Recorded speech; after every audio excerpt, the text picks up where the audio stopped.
Hello and welcome. I'm Ijoma Onyato. Tonight, PDP presidential candidate Atiku Abubakar files petition against President Buhari's victory in the February 23rd presidential election. Former Chief of Justice of the Federation, Walter Onoge, alleges tampering with his asset declaration forms at the Code of Conduct Bureau at his trial consumes at the CCT. Bauchi Plateau governors visit presidential villa over the inconclusive elections. Bauchi governor threatens to take up matter in court. And death toll rises in aftermath of cyclone disaster in Mozambique and Zimbabwe. On business news tonight, Presidential Enabling Business Environment Council advocates full implementation of Executive Order No. 1 as blueprint for government reform. Sports news, Super Eagles players return to training in Asaba Delta State ahead of Friday's AFCON qualifier against Seychelles and the international friendly against Egypt. And from Abuja, sad day for the Nigerian military as gunmen kill an army colonel in Bauchi along Magamagumo Road.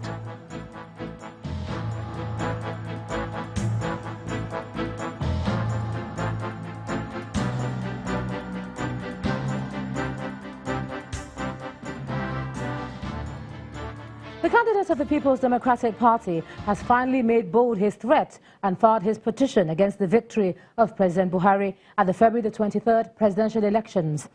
Mr. Buhari, that's Mr. Abubakar, and his party are challenging the election of President Buhari and the All Progressives Congress on the grounds of alleged massive riggings, malpractices and non-compliance with electoral laws.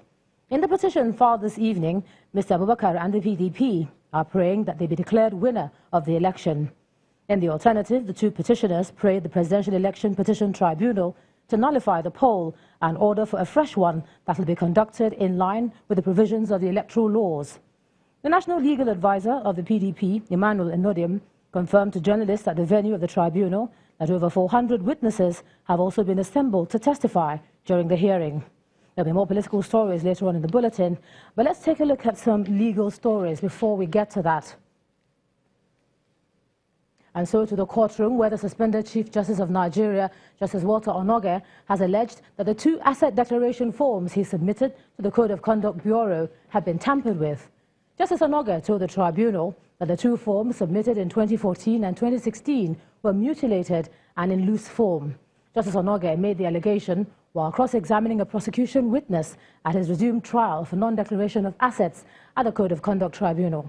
Our correspondent Amaka Okafo reports. After a health scare for which he asked the tribunal for time to recuperate, the suspended Chief Justice of Nigeria, Justice Walter Onoge, appeared in court in his usual two-piece suit. He stepped into the dock as soon as the tribunal resumed. Also at the tribunal is the first prosecution witness, an investigative officer with the Code of Conduct Bureau, Mr. James Akpala.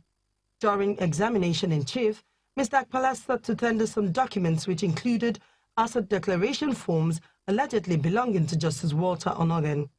However, after glancing through the forms, Justice Onoge, who spoke through his counsel, Mr. Adeboyega Awomalo, informed the tribunal that the forms have been tampered with and that the tribunal will be addressed on the issue at a later date.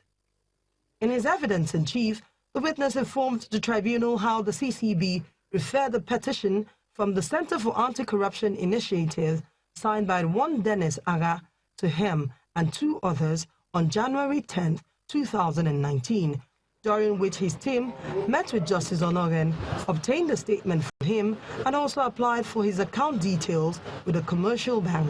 He said the investigation was concluded the following day, the 11th of January, when the team's report was prepared. On the cross-examination by the defense, the witness admitted that the investigation into the petition against Justice Onoge was concluded within 24 hours by his team. However, when asked if he was aware that the charges against the CJN, list of witnesses, proof of evidence were prepared, dated and signed by the prosecutor on January 10, 2019, prior to the conclusion of his investigation on the 11th of January 2019, the witness declared to answer the question, but when he was confronted with the documents, he confirmed the date. Tendered the statement of the defendant we tendered his asset declaration forms, and we tendered bank statements and opening documents from Chartered Standard Bank. After a 6-hour sitting of examination-in-chief and cross-examination of the first prosecution witness, the Code of Conduct Tribunal has adjourned the trial of Justice Walter Onogen to Thursday, the 21st of March 2019, to enable the prosecutor subpoena the account officer of Justice Onogen and also allow the suspended Chief Justice to appear before the National Judicial Council. Amaka Okafo, Channels Television News. And still in the courts, the Federal High Court sitting in Lagos has admitted in evidence a statement made by Justice Eruka, a special assistant to the former Minister of State for Defense, Senator Musiliu Obanikoro. Justice Mojisola Olatoregu admitted the statement in the trial of the former governor of Ekiti State, Mr. Ayodele Farishe. Mr. Farishe is on trial for allegedly receiving and keeping 1.2 billion naira and $5 million allegedly stolen from the office of the National Security Advisor. The former governor had pleaded not guilty when he was arraigned on 11 counts last October the 22nd. Senator Obanikoro is testifying as the 5th prosecution witness in the trial. Senator Obanikoro, who also cross-examined, told the court that he supervised the account of the company Sylvan McNamara Limited, which housed the money received from the office of the National Security Advisor. The trial continues on Tuesday, March the 19th. Meanwhile, the trial of the president of the Nigerian Bar Association, Paul Usoro, failed to commence at the Federal High Court sitting in Lagos today. And that's because the defense team has filed some applications which the court must first decide. The NBA president wants the prosecution to supply the defense with a summary of witnesses' evidence in line with the provisions of the Administration of Criminal Justice Act. Our judiciary correspondent, Shola Shoyeli, reports. When the case was called on Monday, the EFCC prosecutor, Mr. Rotimi Oyedepo, informed the court that the case was slated for commencement of trial. He added that his first witness was in court and he was prepared to go on. In his reaction, counsel to the NBA president, Mr. Ifedayo Adedipe SAN, drew the judge's attention to an application seeking a court order to direct the prosecution to supply the defense with a summary of statements of the witnesses. That's a constitutional requirement to enhance fair trial. It's in the interest of both parties, the prosecutor to show that it has nothing to hide and the defense to prepare fully for its own defense. In the proof of evidence, the EFCC had listed 5 senior advocates of Nigeria, amongst others, to testify in the matter. In his response, the prosecutor told the court that he had not seen the application, which was only served on him last week Friday. He also mentioned that the statements of some witnesses had been front-loaded to the defense, including that of the witness he intended to start with. He then urged the court to proceed with trial. Another defense counsel, senior advocate of Nigeria, Michael Zekome, who announced appearance for the 4 Akwa Ibom state government officials listed in the charge, also informed the court of a pending application seeking to vacate the bench warrant issued against them at the last adjourned date. Even when they have never been served any court process, yet from the blues, the prosecution applied that a bench warrant be issued against them, contrary to the provisions of the Administration of Criminal Justice Act, contrary to the provisions of Section 36 of the Constitution of the Federal Republic of Nigeria, 1999, as altered.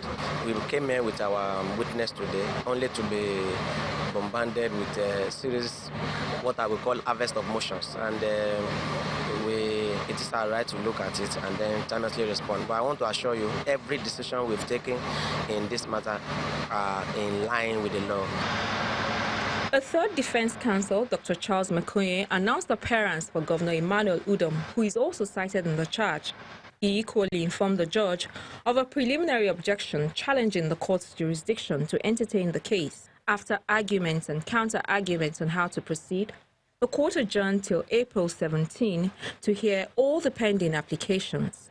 Shola Shoyeli, Channels Television News.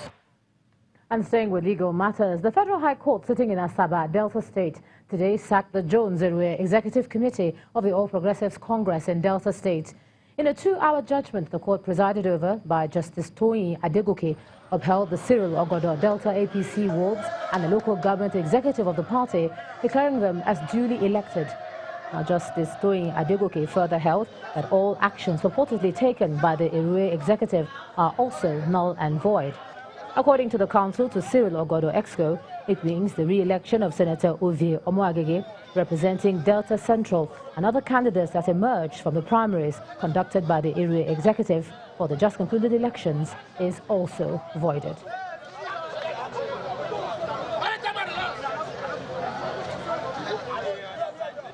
We present, the court has decided, and our people are the authentic candidates. That list, the names contained in the exhibits S and T. That's the Congress, the primaries conducted by Men for Progress. Those names are the authentic names. Well, she has given her judgment. If we are not satisfied, we'll go on appeal. We look at the judgment and see what we are going to do. But hopefully we are going to appeal against the judgment. Now to politics. Ahead of Saturday's rerun elections in some states, the governors of Plateau and Bauchi states have held separate meetings with President Muhammadu Buhari at the State House in Abuja. Governors Simon Lalong and Muhammad Abubakar say they briefed the president on the security situation in their respective states, insisting that they're not seeking the president's intervention in the reruns. Our correspondent Ibrahim Adra reports. It's interesting times as Nigeria's governorship elections enter second phase in some states. The Independent National Electoral Commission has scheduled Saturday the 23rd for supplementary elections in states where elections were declared inconclusive. Plateau and Bauchi fall into this category. Their governors met President Muhammadu Buhari. I have come to brief him about the situation in my state. It's not about the election, it's about the peace. Bauchi said the electoral umpire is to collate and not conduct a rerun, a decision the state governor is kicking against. We woke up one morning and INEC came up with a procedure that is not known to law, because where a returning officer has made a declaration, only an election petitions tribunal can reverse that. What they are doing has the potential of touching on the security of the state. So what does Governor Abubakar intend to do? I am pursuing the legal angle, and I briefed him, and he emphasized on that legal angle, that is the best approach. Governor of Plateau State, on the other hand, looks forward to the exercise with absolute confidence. For me, the election is as good as concluded in Plateau State. It's also an opportunity. I see it as an opportunity for people whose votes were cancelled. That's what when people came. They said, look, our votes were cancelled. We want to go back again and make sure that our votes will count this time. So that is why I will support the election. I say, let's go back and conduct the election. If they like, let them conduct the election more than once. We will still win in Plateau State. Mr. Lalong says it's important to secure the plateau while blaming politicians for the recent killings and rustling of cattle in the state. Why is it happening immediately after elections? It will usually happen immediately before election or immediately after election. So things like that, there's no doubt that for me, I will say it has some political connotations. Both Plateau and Bauchi states, who are neighbors, are governed by the ruling All Progressive Congress, APC. It is hoped that the supplementary election or collation in the case of Bauchi, according to INEC, will be peaceful. From the presidential villa in Abuja, Ibrahim Adra, Channels Television News. Meanwhile, the gulf between the People's Democratic Party and the All Progressives Congress in BENUE State over the supplementary elections is widening. Both sides are trading accusations, with the PDP calling on the security agencies to dissociate themselves from alleged claims by the BENUE State chapter of the APC over planned manipulation of the supplementary elections on Saturday. Meanwhile, the APC have denied those allegations.